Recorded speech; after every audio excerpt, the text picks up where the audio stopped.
Macedônia, 353 a.C. Aqui, nasceu um menino cujo nome ecoaria por milênios. O flagelo da Ásia, o conquistador do Império Persa, o homem que serviria de exemplo para muitos que vieram depois dele, como Júlio César e Napoleão Bonaparte. Essa é a história de Alexandre, o Grande. Filho de Felipe II da Macedônia e de Olímpia de Épiro, Alexandre nasceu no mês de julho, aproximadamente, no mesmo dia em que o templo de Diana incendiou-se em Éfeso. A respeito disso, Egésias de Magnésia disse que não é estranho que o templo tenha se queimado, pois Diana estava ocupada com o parto de Alexandre. A valentia era evidente a Alexandre desde a infância. Certo dia, Filônico, o Tessálio, levou um cavalo que desejava vender por 13 talentos. Seu nome era Bucéfalo, mas o acharam difícil de montar e completamente rebelde. Não podia suportar a voz de nenhum dos estribeiros de Filipe. Descontente, o rei mandou que o levassem embora, convencido de que ninguém poderia domá-lo. Alexandre, que estava presente, apostou com seu pai que conseguiria domar o cavalo. Caso contrário, pagaria os 13 talentos para comprá-lo. Alexandre aproximou-se e virou a cabeça do cavalo para o sol, pois percebeu que ele se assustava com a própria sombra. Acariciou-o suavemente e atirou-se num rápido salto. Primeiro, manteve o controle firme, mas ao perceber que o cavalo não resistia, soltou as rédeas e voltou de cabeça erguida e orgulhoso de sua façanha, sendo ovacionado pelos presentes. Dizem que o pai derramou lágrimas de alegria e disse ao filho: "Procura um reino digno de ti, pois a Macedônia é pequena para o teu valor." Para cuidar da educação do filho, Filipe mandou chamar Aristóteles, o famoso discípulo de Platão. Alexandre não se limitou somente ao estudo da moral e da política, mas se aplicou também às ciências mais profundas. Alexandre tinha também atração natural pela literatura. Gostava de estudar e de ler. Considerava a Ilíada como um manual para a guerra, tendo Aristóteles lhe dado uma edição comentada por ele próprio, a qual Alexandre deixava todas as noites sob a cabeceira. A princípio, Alexandre mostrou grande admiração por Aristóteles. Porém, mais tarde, passou a desconfiar do filósofo. E, embora não lhe fizesse mal algum, deixou de demonstrar os mesmos afetos de antes. Os conflitos provocados na casa real pelos amores e casamentos de Filipe suscitaram frequentes discussões entre pai e filho, que eram também fomentadas pelo caráter arrogante de Olímpia, mulher de índole ciumenta e vingativa. Em 336 a.C., durante o casamento de Cleópatra, filha de Filipe, com Alexandre I de Épiro, irmão de Olímpia, enquanto Filipe caminhava para o teatro, foi esfaqueado e morto por Pausânias de Oréstide, um de seus guarda-costas, que buscava vingança pessoal. Pausânias havia sido violentado por ordem de Átalo, um general influente e parente da nova esposa de Filipe. Sentindo-se desonrado e traído pela falta de punição a Átalo, ele decidiu matar o rei. Após o ataque, tentou fugir, mas foi morto. Existem teorias que acreditam a Olímpia uma participação no assassinato de Filipe, tendo incitado Pausânias tanto por vingança quanto para favorecer Alexandre. Alexandre tinha 20 anos quando se tornou rei da Macedônia.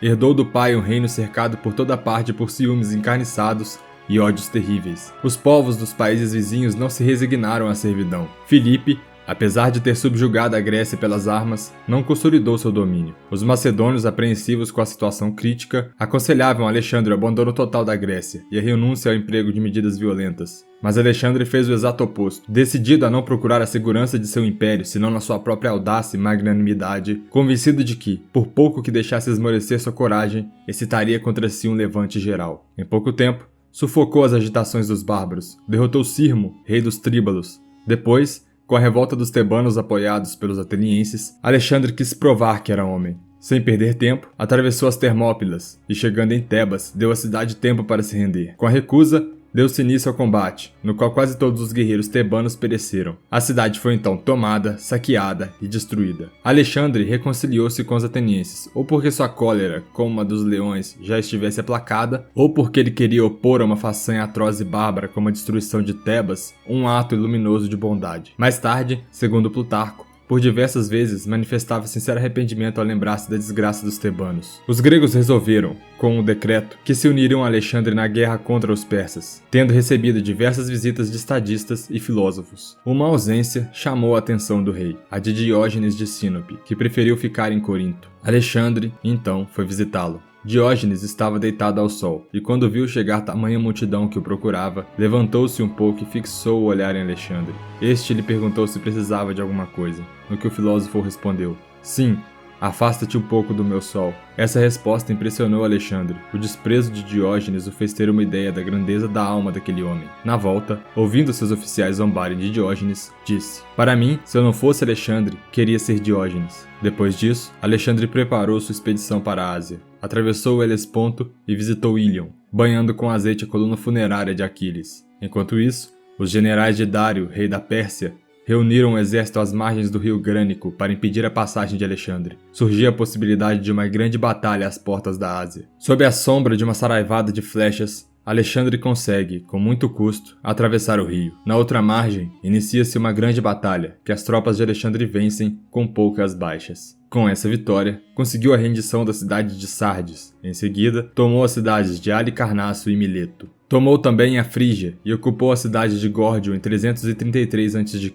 Existe a história de que lá havia um nó extremamente complexo, o nó Górdio. Um oráculo profetizou que quem o desatasse se tornaria senhor da Ásia. Alexandre tentou desfazê-lo, mas, em vez de perder tempo tentando desatar os laços, simplesmente sacou sua espada e o cortou. O gesto foi interpretado como um sinal de seu destino de conquistar a Ásia, o que de fato ocorreu. Após conquistar a Ásia Menor, Alexandre seguiu em direção à Síria. Dário III, buscando detê-lo, reuniu um enorme exército e tentou cercá-lo ao norte, bloqueando sua rota de suprimentos. Os dois exércitos se encontraram em terreno estreito entre as montanhas e o mar, onde a superioridade numérica persa perdeu sua vantagem. Alexandre posicionou sua cavalaria no flanco direito e avançou diretamente contra o centro da linha persa, onde Dário estava. Com sua infantaria altamente treinada e táticas de manobra superiores, os macedônios romperam a linha inimiga. Quando Alexandre liderou um ataque direto contra Dário, o rei persa entrou em pânico e fugiu do campo de batalha, causando desordem total entre suas tropas. Depois da batalha, entre os cativos, estavam a mãe de Dário, sua esposa e suas duas filhas, mas Alexandre as tratou com grande respeito e dignidade. Ele garantiu sua segurança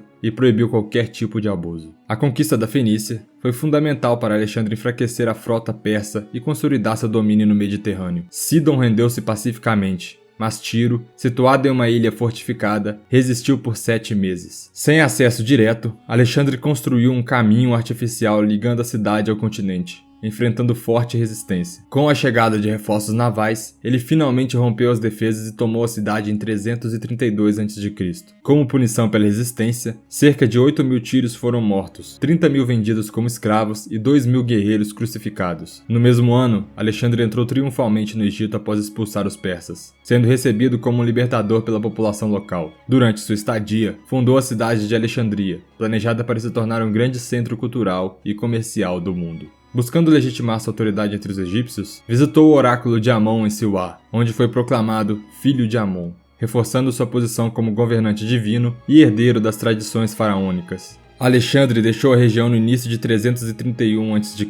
e marchou para leste, rumo ao coração do Império Persa. Durante essa jornada, atravessou a Síria e a Mesopotâmia, reorganizando suas forças e garantindo a submissão das cidades ao longo do caminho. Em julho de 331 a.C., cruzou o rio Tigre e seguiu em direção ao território persa, onde Dário III reunia um grande exército para enfrentá-lo. Alexandre então encontrou o exército persa nas planícies de Galgamela. A Batalha de Galgamela, travada em outubro de 331 a.C., foi o confronto decisivo entre Alexandre e Dário III, selando o destino do Império Persa. Apesar da grande superioridade numérica dos persas, que incluíam cavalaria pesada, elefantes de guerra e carros com lâminas, Alexandre empregou táticas superiores, explorando falhas na formação inimiga. Com uma carga precisa no centro da linha persa, ele rompeu a defesa de Dário, forçando-o a fugir do campo de batalha. A derrota destruiu a resistência persa organizada, permitindo que Alexandre avançasse sem oposição para capturar a Babilônia, Susa e, posteriormente, Persépolis, consolidando sua conquista do Império Aquemênida. Dário III, após fugir para Ecbátana, tentou organizar suas forças, mas foi traído e capturado por seus próprios homens, liderados por Besso. Antes que Alexandre pudesse alcançá-lo, Dário foi assassinado em 330 a.C.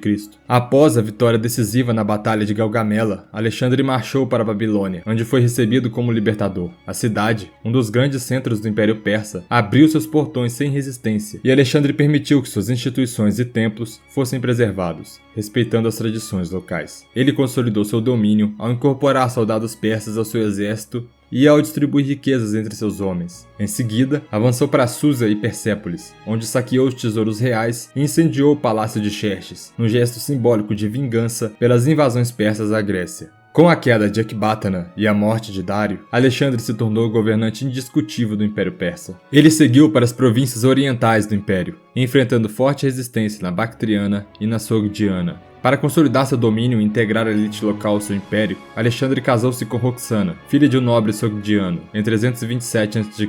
Esse casamento simbolizava sua política de fusão entre gregos e persas, preparando o terreno para sua próxima campanha rumo à Índia. Em 326 a.C., Alexandre enfrentou um de seus desafios mais formidáveis, a Batalha do Rio Hidáspes, contra o rei Poro da Índia. Sob uma chuva torrencial, o exército macedônio cruzou o rio de forma inesperada, pegando os indianos de surpresa. No campo de batalha, os elefantes de guerra de Poro avançaram como muralhas vivas, esmagando tudo em seu caminho. Mas Alexandre, mestre da estratégia, explorou a mobilidade de sua cavalaria, atacando os flancos inimigos e isolando a poderosa linha de frente indiana. Poro resistiu bravamente, mas, exausto e sem reforços, foi derrotado. Impressionado com a coragem do rei inimigo, Alexandre não apenas poupou sua vida, mas o manteve no poder, selando uma aliança que ampliaria seu domínio sobre o noroeste da Índia. Diante das vastas e desconhecidas terras além do rio Ífasis, em 326 a.C., o exército de Alexandre, exausto após anos de campanha, finalmente se recusou a continuar. Sob chuvas incessantes e enfrentando uma resistência feroz às tribos indianas, os soldados, desgastados por doenças e batalhas, clamavam pelo retorno. Alexandre tentou persuadi-los, evocando suas conquistas e a glória de avançar ainda mais, mas o moral estava quebrado.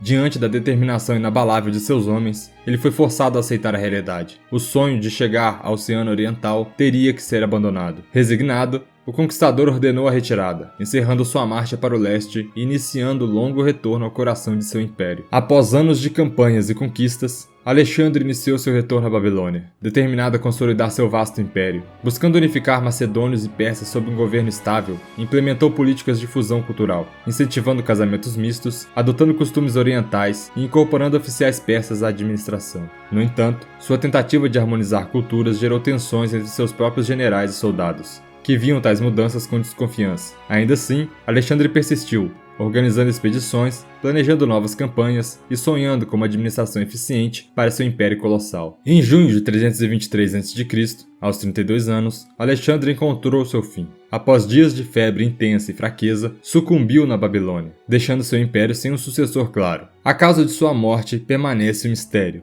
Alguns relatos sugerem um envenenamento deliberado, orquestrado por inimigos dentro de sua própria corte. Outros apontam para causas naturais, como a malária, febre tifoide ou mesmo envenenamento por água contaminada. O próprio Alexandre, que parecia invencível nos campos de batalha, foi vencido por um inimigo invisível. Seu corpo, embalsamado e levado para o Egito, tornou-se símbolo de um império que, sem ele, rapidamente se fragmentaria.